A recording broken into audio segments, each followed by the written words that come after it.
देखो, अगर मैं तुमसे कहूँ कि तुम भी गुड लुकिंग और हैंडसम बन सकते हो, लेकिन तुमने बचपन से कुछ गलतियाँ करी जिसकी वजह से तुम आज गुड लुकिंग नहीं हो, आज तुम अगली हो, बदसूरत हो, लेकिन अगर तुम उन गलतियों को छोड़ देते हो और अच्छी हैबिट्स को फॉलो करते हो तो तुम आगे चल करके बहुत अच्छे गुड लुकिंग बन सकते हो। हाँ, ऋतिक रोशन के जैसे नहीं, किसी मेल मॉडल के जैसे नहीं, लेकिन अपना बेस्ट वर्जन ज़रूर बन सकते हो।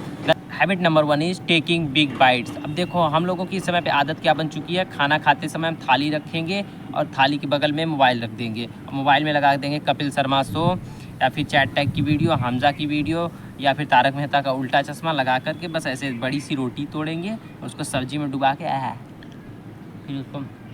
अब ये हैबिट तुमको कैसे अगली बनाएगी, देखो, जब तुम ऐसे बड़ी बाइट्स लेकर के इसके मदद से च्यू करते हो तो ये जो तुम्हारी बक्सीनेटर मसल है,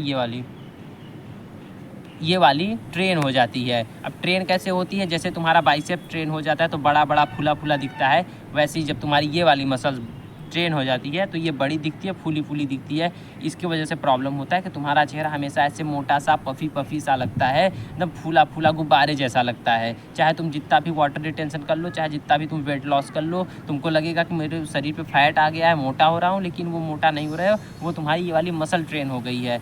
तो खाना खाते समय छोटी सी बाइट लो और उसको अच्छे से च्यू करके जीभ और गले की मदद से सॉलो करो, एंड तुम्हारा जब ये मसल स्लिम हो जाएगा, तुम्हारा चेहरा दिखने में ऑब्वियसली धीरे धीरे शार्प होता चला जाएगा। Second habit is bad posture. अब अंडरस्टैंड करो कि तुम्हारा चेहरा बिल्कुल गुड लुकिंग है, ऋतिक रोशन जैसा है, लेकिन अगर तुम बैड पॉस्चर में हो तो तुम अगली ही नज़र आओगे, बदसूरत ही नज़र आओगे। ऋतिक रोशन का एग्जाम्पल लो, कोई मिल गया मूवी में, सेम ही ऋतिक रोशन था, चेंज नहीं हुआ था, लेकिन चेंज क्या हुआ था, धूप यार, चेंज क्या हुआ था, उसका जो पॉस्चर था, ऐसे पॉस्चर कर दिया उसका, ऐसे टंग खुल गया, दांत दिखने लगे और बहुत सारी प्रॉब्लम्स उसको आई। लेकिन धूप यार बहुत ज़्यादा हो गई है, लेकिन कमाल मैं कर लूँगा।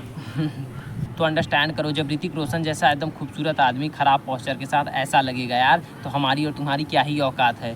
सो अंडरस्टैंड दिस, अपने पॉस्चर को अच्छा रखो, अपने नेक के पॉस्चर को सही रखो, पीठ के पॉस्चर को सही रखो और मोस्ट इंपॉर्टेंट अपने टंग के पॉस्चर को भी सही।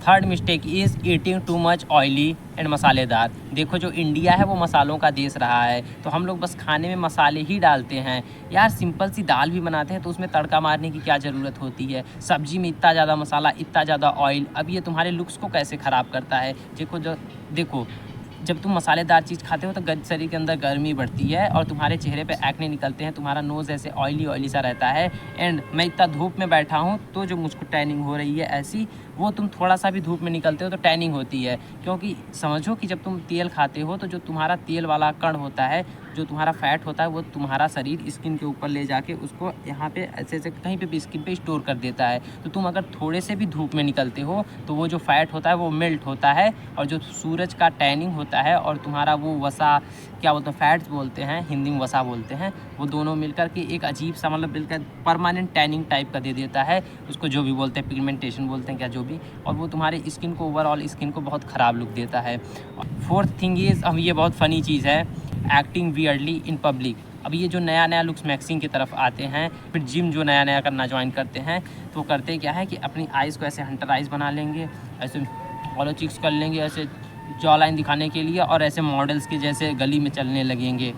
और जो नया नया जिम करते हैं वो ऋतिक रोशन जैसे ऐसे बाइसेप्स करेंगे टी शर्ट पे, ऐसे जो उसने वॉर में जो ऐसे ऐसे चला था ना, वो वाली स्टाइल कॉपी करते हैं। तो ट्रस्ट मी, पब्लिक में जब तुम ये सब चीज़ें करते हो तो तुम बहुत ज़्यादा वियर्डली लगते हो लोगों को, और तुम दूसरे ग्रह से आए हुए लगते हो। तो प्लीज़ ऐसा मत करो। ऋतिक रोशन लोग अच्छे लगते हैं वो करते हुए, क्योंकि उनके पीछे वो बैकग्राउंड म्यूज़िक चल रहा होता है, कैमरा एंगल से चल रहा होता है, कट लगे रहते हैं।